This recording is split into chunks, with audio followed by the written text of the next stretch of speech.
Index, prosím.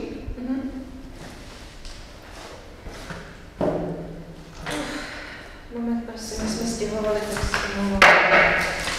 Tyto věty definují význam nelogických termínů a promiňte.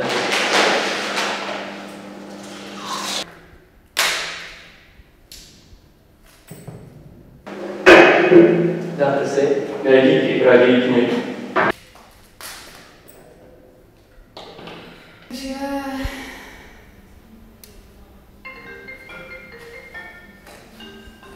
No, ne v pohodě jako zkoušky.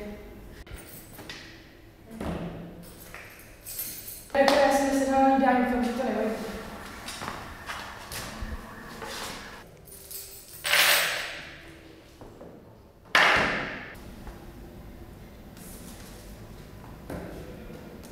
Dvojka. Semantika nemožných světů, vůbec nevím, co ne. Ale ilokuční svát a referenční svět. To je dobrá.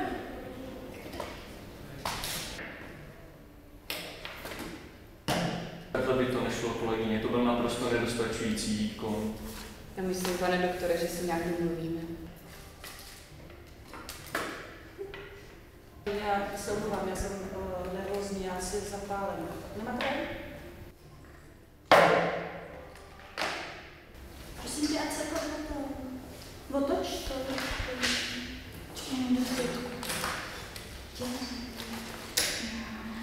Tady si to přihodí.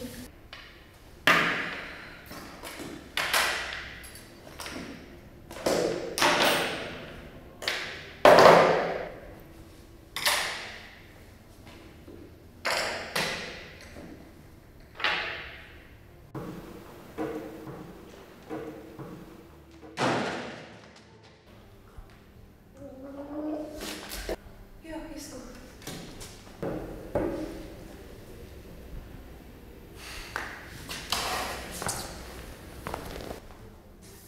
Ale já chtěla index.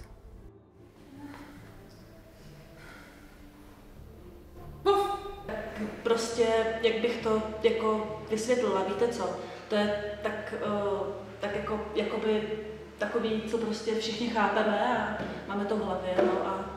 Jazyková kultura je odvětví, které se zabývá teoretickým pěstěním jazyka. Zejména se zabývá jeho prestižními variety, ale v žádném případě se nezabývá jen spisanou češtinou. Bere v potaz i jiné variety, které spisanou češtinu ovlivňují. Excelentní výkon, kolegyně, máte výbornou, nemám, co bych k tomu dodal.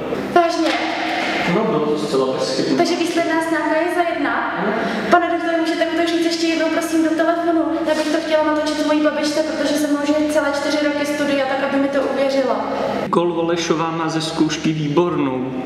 Děkuji, pane doktore. Můžete si se mnou dát ještě fotečku, aby mi to babička opravdu věřila. Jo! Mluví o tom, že v podstatě ta, teď nemůžu vzpomenout, ale jakoby je to takový cizí slovo latinský asi. No tak v podstatě říká, že se dohodli, že ta teorie je v podstatě jakoby